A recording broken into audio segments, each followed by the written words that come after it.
أعوذ بالله من الشيطان الرجيم بسم الله الرحمن الرحيم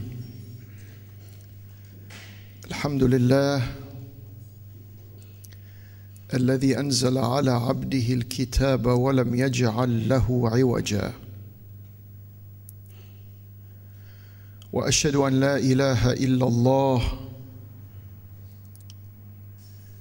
مالك الملك يؤتي الملك من يشاء وينزع الملك ممن يشاء ويعز من يشاء ويذل من يشاء بيده الخير وهو على كل شيء قدير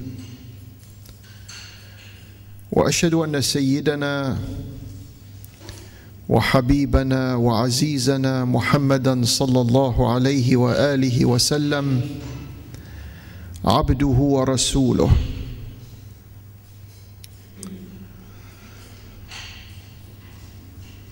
وإن يكاد الذين كفروا ليزلقونك بأبصارهم لما سمعوا الذكر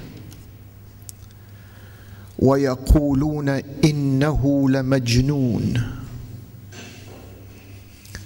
وما هو إلا ذكر للعالمين أما بعد. Respected and beloved brothers and sisters, Assalamu alaikum wa rahmatullahi wa barakatuh.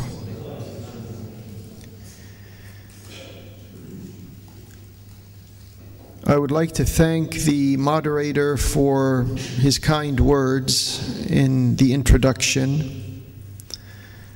What was said about your simple brother here is, I think, a tad bit more than what a humble brother is. We come to you this evening with, we meaning myself and Brother AfeeF and our families, and also there were other members of the ICIT who were here. I think most of them have returned now, but they were here in the country for a good 10 or 12 days. We came with a further publication of this tafsir that some of you may be familiar with right now, because the last volume was printed and distributed here in South Africa last year. So those of you who obtained it, I think, have a feeling for what the rest of the tafsir will develop into. Some of you may have also familiarized yourselves with this tafsir by reading the Crescent International. As every issue, this is a monthly news magazine of the global Islamic movement. It's probably the only free and independent forum for Muslims the world over to present the issues in different parts of the world. So in this news magazine, every month there is a portion of the tafsir that is being printed, and some of you may read the Crescent, and therefore you also are familiar with the direction and the quality of this tafsir. We've been speaking about tafsir now for the past almost 2 weeks here in this part of the world. And I will try this evening to add to the other general information that I presented to other dear brothers who we encountered in different areas of the country. A tafsir obviously is an attempt by a qualified person to write out the meanings of the ayat that were revealed to the Prophet, may Allah's peace and blessings be upon him, over 14 centuries ago. That's as simple as we can put it.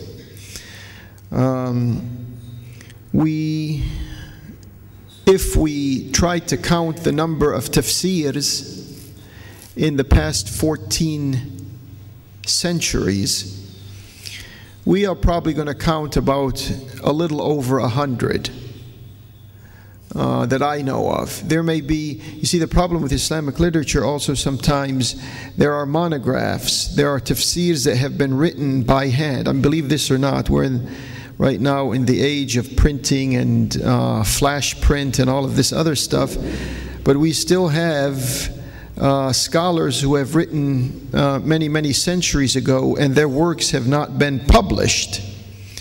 So I'm talking about the published works that we know of. It's probably in the area of 100 or a little more tafseers in these 1400 years that have lapsed. And some of these tafseers, it turns out, are out of print.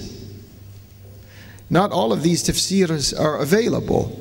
You may go to a well-known publisher in a well-known Islamic capital and ask for a certain tafsir. It says, well, we don't have it. Well, can you obtain it for us? No, we can't obtain it for you because we can't find it. And some of these tafsirs are not ancient tafsirs. I'll give you an example. There's a mufassir at the turn of this century, meaning almost 80 or 90 years ago, who wrote a tafsir. It's called Tafseer Al-Hadith, and you ask about it and you can't find it. So we Muslims in the world should be ashamed of ourselves that we cannot even regenerate some of the works that some scholars, I mean, you may not agree with everything these scholars say, and we're not supposed to agree with everything that they say.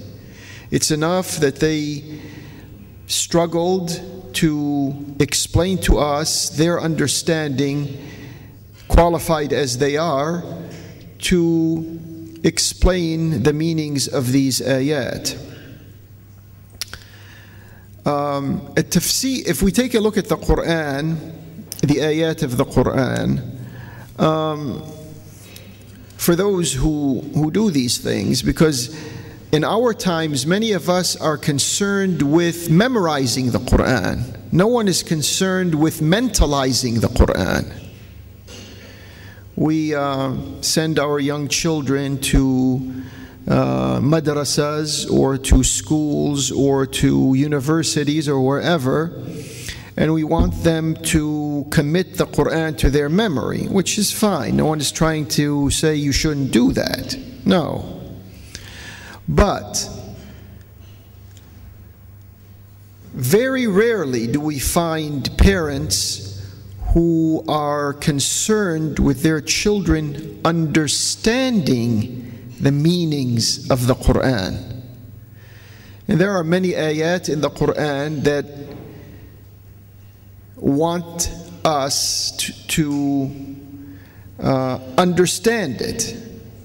لَعَلَّكُمْ تَتَفَكَّرُونَ لِقَوْمٍ يَتَفَكَّرُونَ لَعَلَّكُمْ تَعْقِلُونَ لَعَلَّكُمْ تَفْقَهُونَ لِأُولِي الْأَلْبَابِ, etc., etc., etc. All of these are trying to convince us that we should understand what Allah subhanahu wa ta'ala has revealed to us.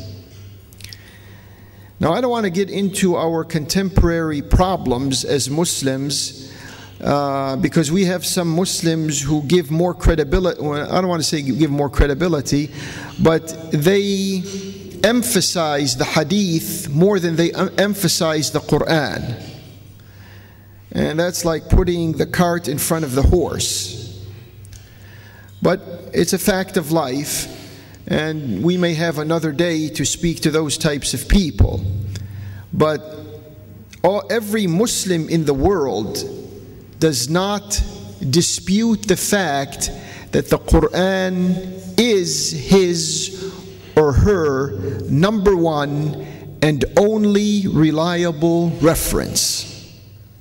There may be some arguments about some books of hadith, well, this is more reliable than the other, and back and forth. But there's no argument about the book of Allah.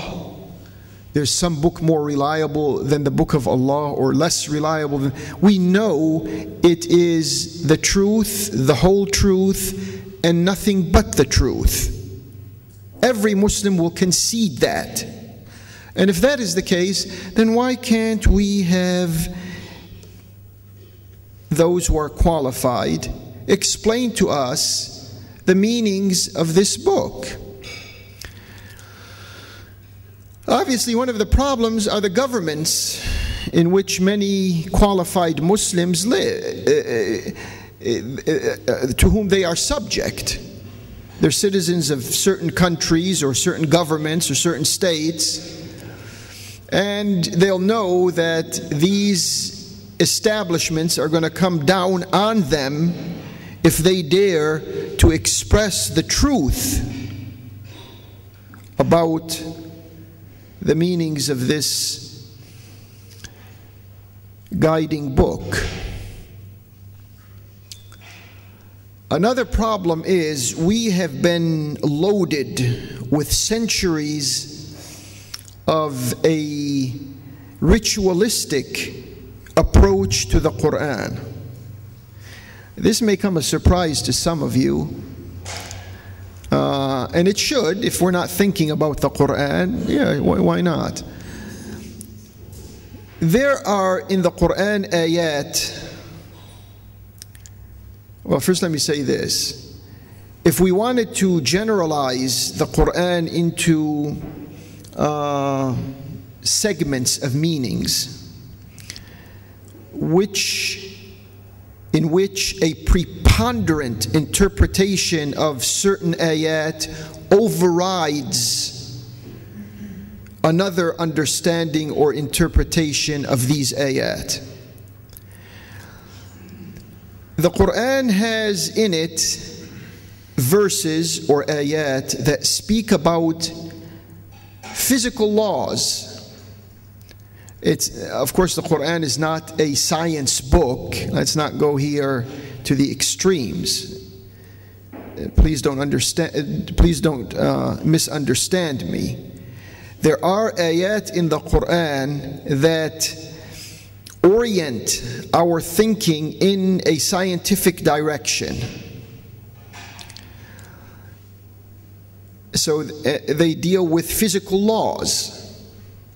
There are other ayat in the Qur'an that deal, in their preponderant meaning, with social laws.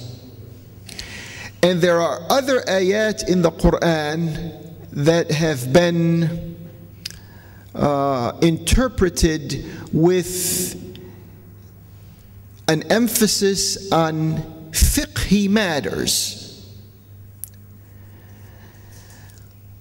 If we wanted to take the number of ayat in the Qur'an that orient our thinking in towards or into a scientific direction, how many times in the Qur'an do you read as-samawati wal-ard? Just these two words, as-samawati wal-ard.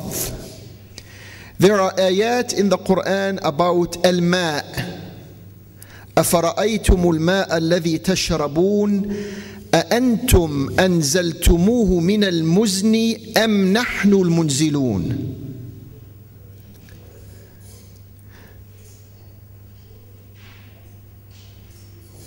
There are ayat in the Qur'an that speak about the embryo and the fetus.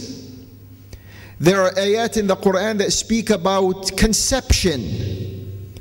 There are ayat in the Qur'an that speak about the wind and earthquakes and hurricanes and typhoons. There are ayat in the Qur'an that speak about the cosmos, the galaxies, the universe. There are ayat in the Qur'an that speak about the air or the surface of the earth.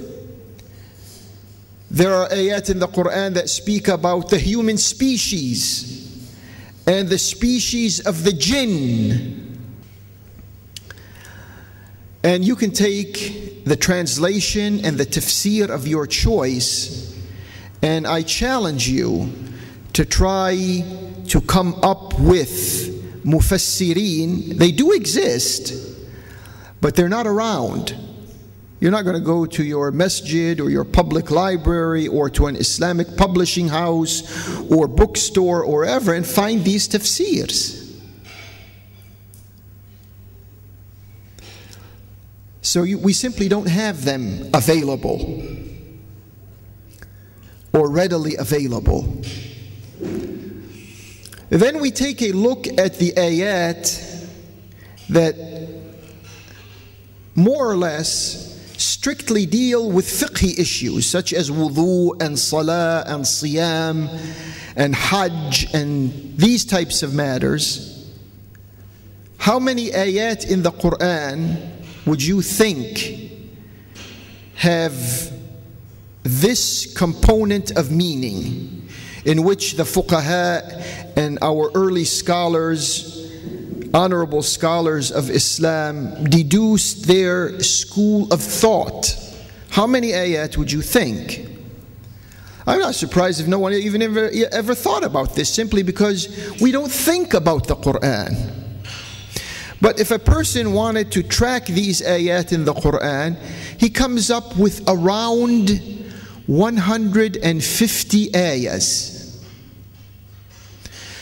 But when you take a look at the Islamic bookstores and libraries, well, I don't want to exaggerate. I'm tempted to, but I don't want. I want to stay within my limits. The overwhelming majority of books that are written about the Qur'an approach it with a fiqhi mentality, with a fiqhi explanation. And there's only 150 ayat in the Qur'an. Out of over 6,000 ayat, or 150 in all of these books about fiqh are all over the place. So that means something is wrong with us. It's all right. It's all right, brothers and sisters, to say something is wrong with us. I come across some individual Muslims here and there that at the end feel offended. How dare you say, well, yeah, I'm telling you why something is wrong with us. Why don't we have the ratio here? I'm just taking two components, thematic components in the Qur'an. The fiqhi ayat, let's call them, the 150 or so fiqhi ayat, and the 700 or 50 and so, let's call them scientific ayat. That's 1/5. 150, if my math is correct, is 1/5 of 750. But this is not the balance we see in the writings and the publications and the works and the books that are all around the place. And then what adds insult to injury is that when some Muslim thinkers, they want to elaborate on what we just called the scientific ayat of the Qur'an. I don't like that wording, but it delivers the meaning. The scientific ayat of the Qur'an,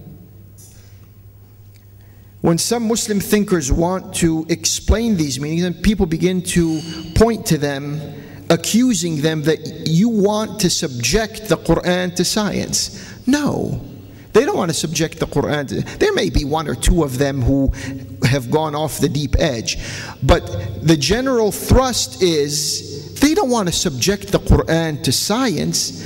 What they are trying to do is they're trying to understand the scientific information that is out there and see how much that explains the meaning of the particular ayah that they are talking about. And what's wrong with that? And there may be fluctuating meanings, and we should not begin to develop a hostility among ourselves because one mufassir had at a certain time, let's say 100 years ago, had a certain amount of scientific information available regarding, let's say, the moon, which is another, you'll find it in many ayat of the Qur'an, and the sun, which you will find in many ayat of the Qur'an. The scientific information pertaining to these two planets 100 years ago obviously is not what we have today. Today we have more information. With our Islamic mind, we can deduce the information that does not conflict with the meaning of the ayah, and therefore subject our scientific discoveries to our scriptural revelation. And this can be done in harmony. There's no conflict here, unless science is running wild. And on a particular subject, if science runs wild, we drop it. We don't want to deal with it. If we find that there is some type of scientific theory that conflicts with the meaning of the Qur'an, then we have nothing to do with it. We'll wait until the human mind develops further and brings this type of theory in line with the revealed meanings that come to us from Allah in the Holy Book. That's about the, well, before I leave here, the 150 ayat that have to do with the fiqhi issues that the fuqaha have extracted from the Qur'an. There is a difference of opinion on and I'll just give you a couple of examples. We are right now about less than 10 days until we approach the month of Ramadan. May Allah accept your fasting and your good deeds in Ramadan and throughout the rest of the year. One of the ayat that has caused a little fiqhi variation of interpretation is ثُمَّ أَتِمُّ الصِّيَامَ إِلَى اللَّيْلِ, and then you maintain fasting, you complete your fast until nightfall. That's what the ayah is saying. ثُمَّ أَتِمُّ الصِّيَامَ إِلَى اللَّيْلِ. The word layl, night, is used. So our respected scholars, no one's trying to here knock one scholar or promote another, just giving you their understanding of this. Some of our scholars came and said, well, what this means is إِلَى اللَّيْلِ, until nightfall. It means when the sun goes down, meaning Maghrib time. When the adhan of the Maghrib is called, that's the beginning of the night. So Muslims who agree with this opinion break their fast. Okay, fine. Anyone have any problem? Other scholars, fuqaha, they said no. Night is actually more than just Maghrib. Maghrib is the beginning of the diminishing of day, but it is not the onset of night. So they may wait 20 or 30 minutes after the sun goes down to break their fast. Does anyone have any problem with that? It's a legal and it's a legitimate and it's a reasonable understanding of Allah's words. If your heart is content with any one of these two understandings, then may Allah accept from you. There shouldn't be any tension among Muslims because of this. Another ayah has to do with wudu. I'm using these ayat because, these are the ayat that a lot of people have made a big fuss about. There's another ayah that has to do with wudu. يا أيها الذين آمنوا, this is ayah in Surah Al-Ma'idah. يا أيها الذين آمنوا إذا قمتم إلى الصلاة فاغسلوا وجوهكم وأيديكم إلى المرافق وامسحوا برؤوسكم. And then here we have وأرجلكم إلى الكعبين, and we have وأرجلكم إلى الكعبين. The ayah means, O you who are firmly committed to Allah, if you are motivated and in the movement to perform your salah, then you wash your hands up to you wash your face and your hands up to the elbow, and then you wipe your head, and then your feet to the ankles. Now, the word "and your feet" does not have a verb directly before it. It says "and your feet." But there are two verbs that appeared before that. One of them is wash. You wash your face and your hands and arms. And the other verb is wipe, and wipe your head. So when it came to the word "your feet," some Muslim scholars said, and they explained it, that you wash your feet. Okay, fine. If that's what you're satisfied with, you wash your feet. Does anyone have any problem with that? Others said, no, it means you wipe your feet. And they also explained it very reasonably. And so does anyone have any problems with that? But we Muslims create these problems. The type of mentality among the learned elders of Islam is to make these polarizing issues. They want you to feel that something is wrong with the other Muslim. He's not doing something right because he's not doing it exactly the way you are doing it. Whether it has to do with fasting, or whether it has to do with salah, whether with all these fiqhi issues. They want to create bad feelings among Muslims. No, brothers and sisters, there's enough mercy in the Qur'an and in the wording of the ayat that are reasoned in a qualifying sense to exclude these bad feelings. Therefore, we want to put these types of learned elders of Islam out of business, so that they don't come to us and create problems from nothing. And we'd love for them to be present. I wish they were here. I don't know, there may be one or two. With all due respect, I'm not trying to get personal with anyone. But I'd love to have a session with these learned elders of Islam. Have them come in the hundreds and let us discuss these matters. Why do they run away?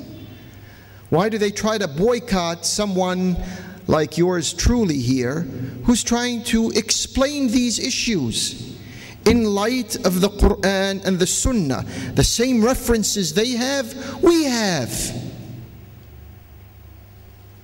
And we shouldn't continue to be stuck in this sinkhole that we have been in for centuries now, where this type of overtly and disproportionate emphasis on trivial, now I mean trivial here not in a derogatory sense, but insignificant reasoning among Muslim scholars.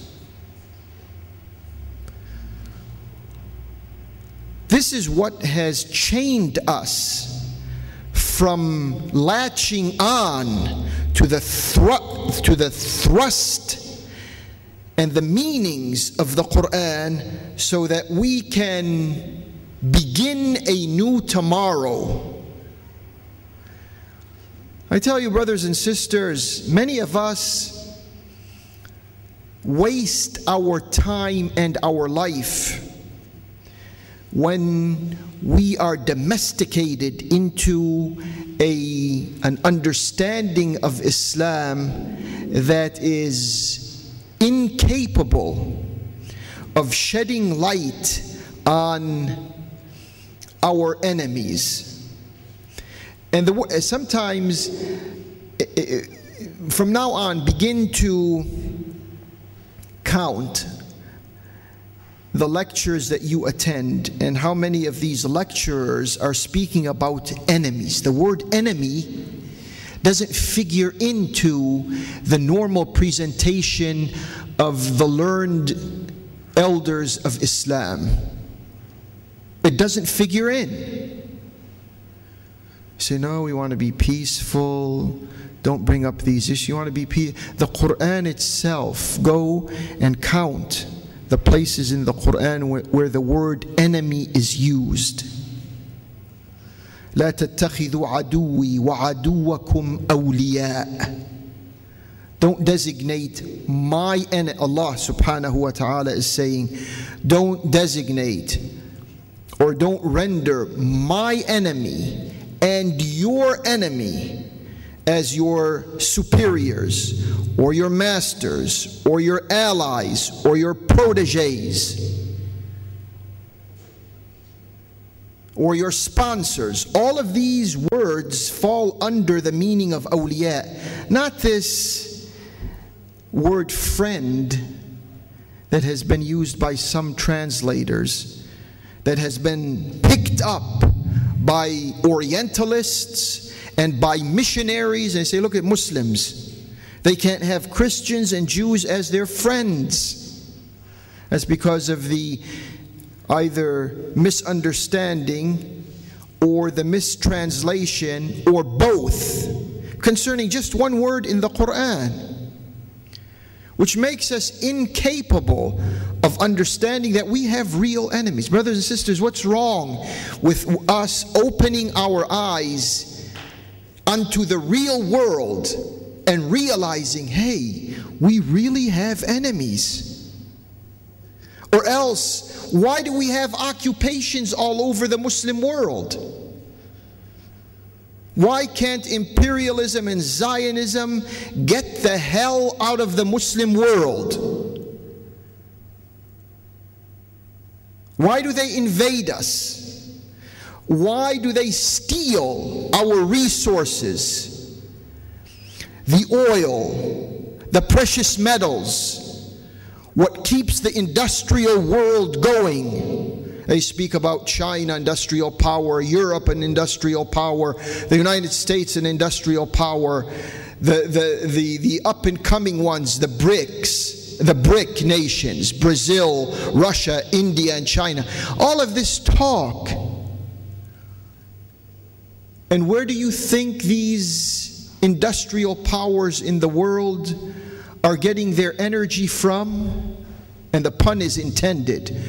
Where do you think they get their energy from? We the Muslims, from you and me.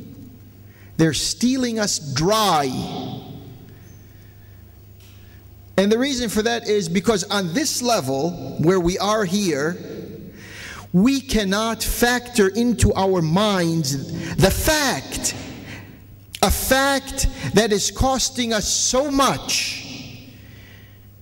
in lives and in limbs and in loot.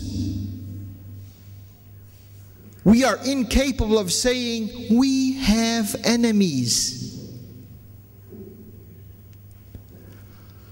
we will have turned this page when you begin to hear the learned scholars of Islam begin to speak about our common enemies.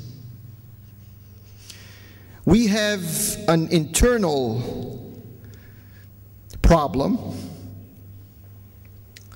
and that internal problem wants us, if at all we are to think that we have enemies, they want us to think that we, the Muslims, are our own enemies.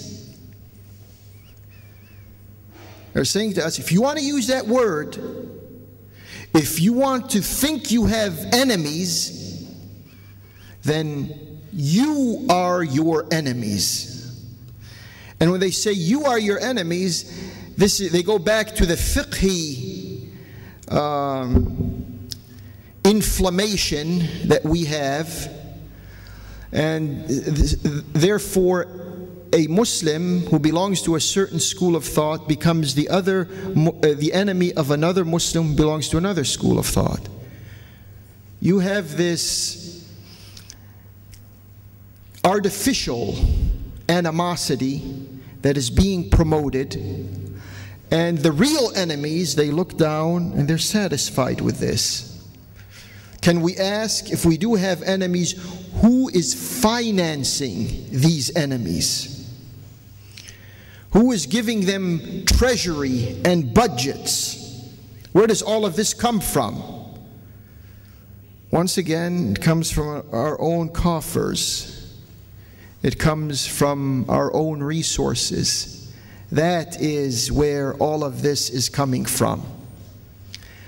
And yes, we do have our own internal problem, but it's not me and you, the average Muslim.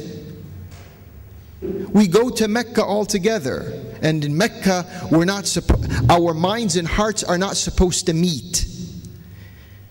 I've never been to Mecca. I'm banned from going to Mecca.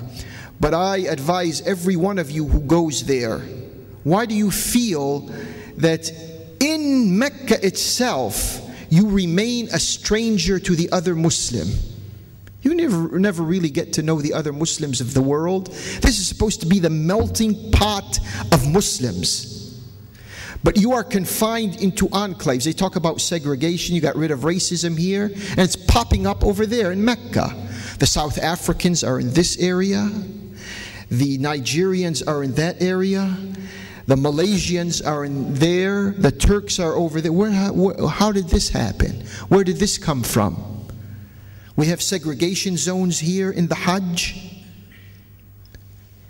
Instead of celebrating our unity in the Hajj, no, you go there, you stay among your own group of people. That's fine. If people want to stay, no one says you can't stay with your own. But who says you can't go and participate with other Muslims in their qira'ah of the Qur'an or their dhikr?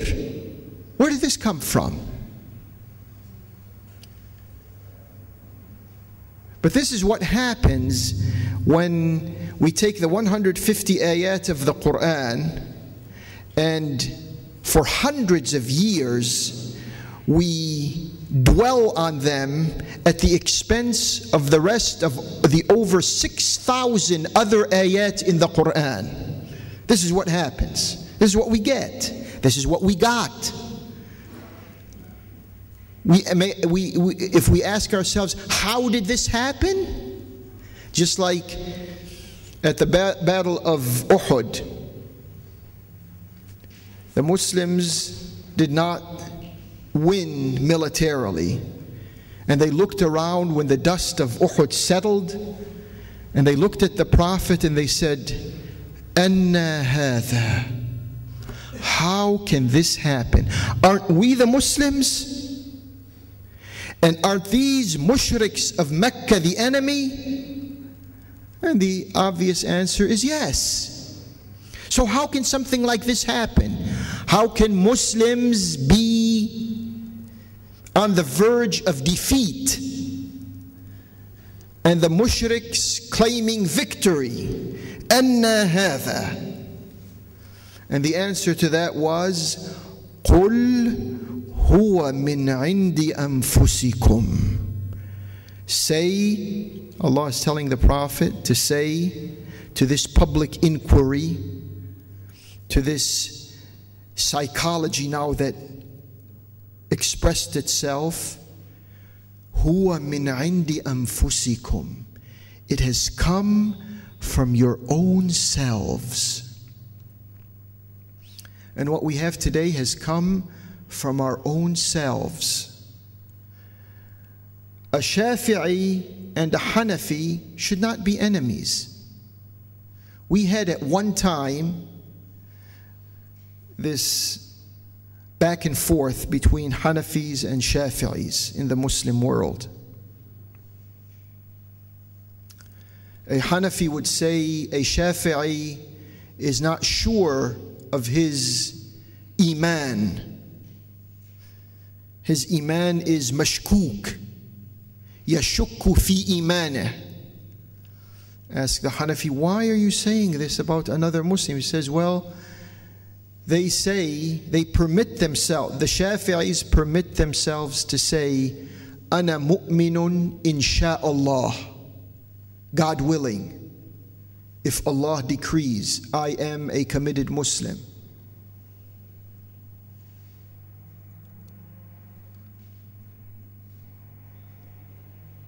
On the other hand, you have the Shafi'is accusing the Hanafis of being less than true Muslims. I don't want to use the word, the boogie word, which right now is being used all over the place. The four-letter word. It's not the four-letter word that the English-speaking world speaks about. It's the four-letter word that we Muslims have. It says, you know, this is one of these hypothetical things that a lot of scholars assume. So what if I had some food that was contaminated with wine? A Shafi'i is asking another Shafi'i scholar, what if some of my food was contaminated with wine? He said, well, you can toss it to the dog or you can toss it to the Hanafi. And for those of you who may not be aware of some details here, that is because in the Hanafi school of thought, the fermentation of grape juice borders on that liquid becoming wine. It's not wine. I'm trying to make a long story short. There's a lot of details to this. But it has to do with the fermentation process. So the Shafi'i takes something like this and begins to the degree, I don't know if you've gone to some masajid. I've seen this with my own eyes. In one of the biggest masajid in the Middle East, a historical masjid. You have Dhuhr adhan has just been announced. And then you have a long line of prayer attendees, musallin, beginning their dhuhr prayers. And other Muslims, there may be 100 or 200 praying a dhuhr, and there's another 100 or 200 Muslims sitting down, not participating in the salah. When the salah is over, then they say their iqamah and they begin performing their salah. You look around at this and you say, what is going on here? So you ask, why are these praying by themselves and those praying? And both of them are there at the same time. They tell you, well, one of them belongs to the Hanafi school of thought and the others belong to the Shafi'i school of thought. This is just an example. What type of excuse do these people have to violate the unity of the Muslims? When they speak about the fermentation of grape juice, which is not spoken about in this manner in the Qur'an, Allah clearly speaks about our unity. وَأَنَّ هَذِهِ أُمَّتُكُمْ أُمَّةً وَاحِدَةً. This ummah of yours is one ummah. Why are you showing signs and behaviors of division. Once again, because we go back to that emphasis on 150 odd ayat in the Qur'an that are legitimate, that are reasonable, and no one's speaking anything, astaghfirullah, against this. But it's the mentality that has locked itself in 150 ayat or so at the expense of the rest of the Qur'an. This is the problem. And we have establishments, and we have ministries, and we have governments that are feeding this. In the continent of Africa, I used to say this in the US when I wasn't in Africa, but now I'm in Africa. There's a low-intensity war going on, and has been going on for many years, between at-tasawwuf and at-tasalluf, the Sufis and the Salafis. Anyone can deny this? It's a fact. Because of what? Why can't we get along? Hey, let's bury the hatchet. What's the big issue here that has polarized? Who cannot tolerate the other? Open your eyes, think, look at these, and I'm taking examples. I mean, this list can go on and on. Sunnis and Shi'is and others, all of these are in the picture. I'm just giving examples here. Is it a Sufi who cannot tolerate a Salafi, or is it a Salafi who cannot tolerate a Sufi? In the majority of cases. Everything has its exceptions, but in the majority of cases, who turns out to be the fanatical type? And where does this fanaticism come from? Can they quote me an ayah or a hadith that substantiates fanaticism? The Prophet of Allah was open even